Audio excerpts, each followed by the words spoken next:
Welcome to this week's crypto forecast for the week ending March 24th, 2023.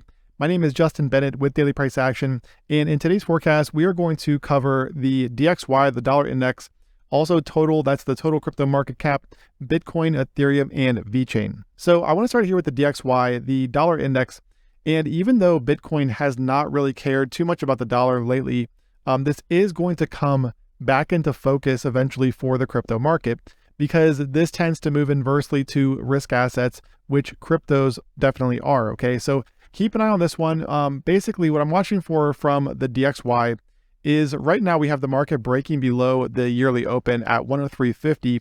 So this is a sign of weakness, at least in the short term. Of course, we could see a reclaim back up here over the next 24 to 48 hours. But ultimately, the market right now, ever since testing 105.60, is really just consolidating after this run up. Okay, so you got to be careful with the dollar. It's very indecisive right now, very uncertain as far as where this is going to go. But what we can say is that if it closes below 103.50 today, then as I said, that could be a sign of weakness unless we get a reclaim where we could see a move down here into 102.60 later this week going into FOMC. Now, keep that in mind too, that FOMC on Wednesday is going to trigger a lot of volatility for the crypto market. Now, this down here at 102.60 is going to be a very critical level for the DXY. You can see that it is a key horizontal. It's also the bottom of this descending channel and also the golden pocket of this latest run up. So from the low down here up to the high, you can see where the golden pocket comes in right at 102.60.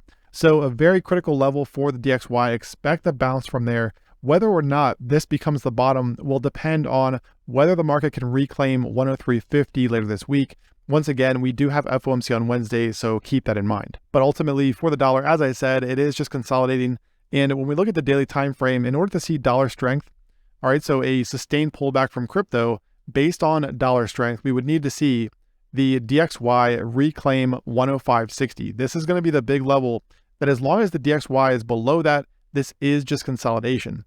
Now, as I said recently, we could have an inverse head and shoulders forming. However, confirmation would come on a close up here at 105.60. Although now that we have this descending channel, we could also say that if we get a bounce down here, like I mentioned, reclaim 103.50 and also 104.12, that could signal dollar strength as well.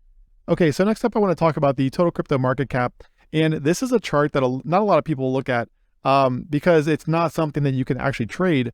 However, it is very telling in terms of the overall crypto market. You can see where this level up here, which is now range resistance, was actually support during the last phase of the last bull market. Okay, so 1.18 trillion is going to be the level to watch. You can see where the market is approaching that now. It came close over the weekend and also today, however, not quite at that level. And you can also see where on the 4-hour time frame, okay, we do have a broadening wedge that has been in play now ever since January. So you can see all these highs off of this upper level. Once again, not quite up here just yet. And also all of these touches off of support. All right, now furthermore, if we look at the 1-hour time frame, there is a little bit of fatigue setting in here for the crypto market in the form of a ascending channel at the top of a rally. Now, typically, when you get something like this, it doesn't have to be, but it could be a sign of fatigue, okay? If we see a breakdown below this support down here, then that could be a sign of fatigue for the crypto market and a retest down here around 108. Okay, so that would be the next key support here for the market if we do get a rotation lower, but it is starting to look a little fatigued up here. Now, keep in mind too, though, this is crypto, so we could see one more run up here, resistance, maybe even a deviation above that 1.18 level. But ultimately, for me right now, I'm looking for a deviation like that to play a short position because it is way too far into this rally to be considering a long, considering the fact that the crypto market is trading just below that macro resistance. All right, so like the total crypto market cap, Bitcoin is trading right at that macro resistance, right around 28,900, where you can see that this was the range support for BTC during the last phase of the bull market. And this level was nearly tested over the weekend, although not quite. However, I would say that resistance here for BTC, for me at least, comes in really between 28 and 29, okay? This is going to be resistance. Now, that's not to say that we can't see Bitcoin rally above that, all right? We all know that deviations happen here, just like we've seen from the top of this channel. we could get a move up here above 28 or even 29 for that deviation over the coming days. So keep that in mind, that this does not mean that, Bitcoin is going to rotate lower from current levels or exactly from 28,900. But like I mentioned with total, it is way too late in this rally to think about longs here. For me, I'm personally looking for a potential deviation above this area up here, or alternatively, if you look at the 1 hour time frame, and this is a bit speculative simply because it's an intraday chart, so you've got to be careful with this, but you can see that we do have the short-term trend line to where if we were to see a break below this, and the same thing with total, that ascending channel I mentioned, if we saw a break below this, then that could introduce some weakness here for BTC, potentially back here toward 26,400, which is going to be the top of this channel that it broke out from recently. All right, so you can see the highs back here. We've got the high here, also the lows. So right now, BTC is trading above this. But if we do see it close back below 26.4, okay, the top of this channel up here, then this becomes a fake out / deviation, and we could get that move back down here toward about 25,200 and maybe even lower. Keep in mind too, one last thing here with Bitcoin, the market never did test the monthly open before the last leg of this rally. And that's caused a lot of long liquidations to build up down here. So just below 24,000, this is the area to keep an eye on if we do see a move below this trend line and also a close back below this level. Notice how back here, resistance, resistance, breakout, support. All right, so 26,400, in my opinion, is going to be one to watch over the coming days. Get below that area on the higher time frames, I think we see 25,200 and potentially even a move back down here toward all those long liquidations just above that monthly open. All right, so next up we have Ethereum here, which is trading above the September 2021 trend line that I've talked about. So you can see that off of these lows, we have these highs, and Ethereum right now, as I said, is trading above this on a daily and weekly closing basis. So the key for Ethereum to stay constructive is going to be to stay above not just this horizontal up here, which could really be as low as 1,700 or so, but also stay above that September 2021 trend line right around 1680. Okay, so to me, 1680 is the must-hold level for Ethereum bulls, to the point where if we see a daily close back below this, this up here becomes a fake out / deviation, and we're looking at a move back down here toward about 1560, maybe 1500, and potentially even the bottom of this triangle pattern, because we never did get a retest down here. So we never got 1300 on this low. So I think if Ethereum were to give up 1680 in the coming days with FOMC coming up, give up this level here on the higher time frames, we're looking at that move down here towards some of these lower levels.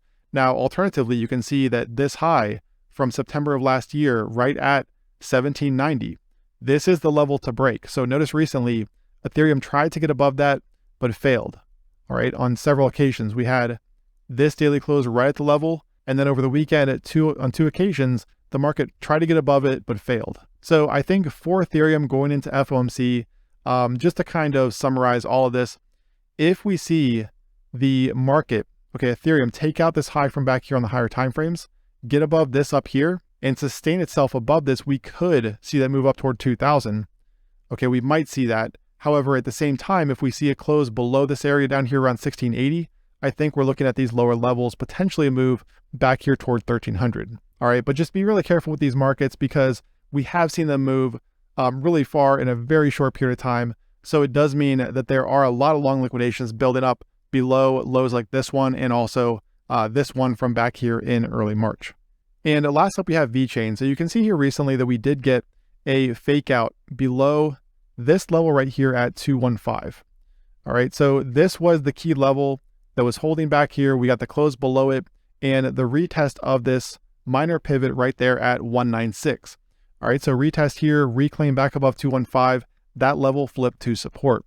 Now, this is going to be critical for VET in the coming days because not only is this the former support level that was reclaimed back here, but it's also the golden pocket of this latest move up. All right, so the latest move up, you can see where the golden pocket right here between the 65% and the 61.8% come in right there at 215. Now, with that in mind, you can also see, I mentioned this to members today as it was breaking down, but you can see where short term, the market is looking a little weak here with a break below this intraday trend line. Now, it's not the strongest trend line I've seen. If I go to linear chart, you can see that we've got a few more touches through this level. So ultimately, I think if VET stays below this, then I think we could be looking at this move down here into this level later this week, potentially sometime around FOMC on Wednesday. But as I said, this area is going to be a must hold for bulls, because if we see bulls give that up on the higher time frames, then we're looking at a move back down here toward these lows. All right, so we've got these lows around 196, like I mentioned.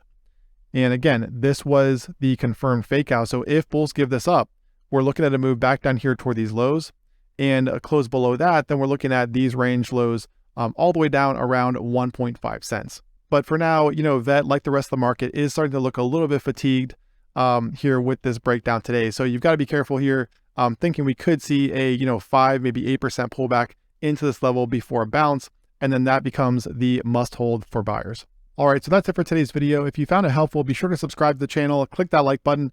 And also, if you are interested in joining us in Discord, I just partnered up with Prime XBT to where if you sign up with them, you're going to get up to a $7,000 trading bonus. And if you deposit $500 or more, I will grant you lifetime access to our Discord, which includes 2 videos just like this one every single day during the week, and also my trades in real time and several channels where we're discussing all kinds of different chart setups and insights throughout the day. All right, trade well out there. Talk soon.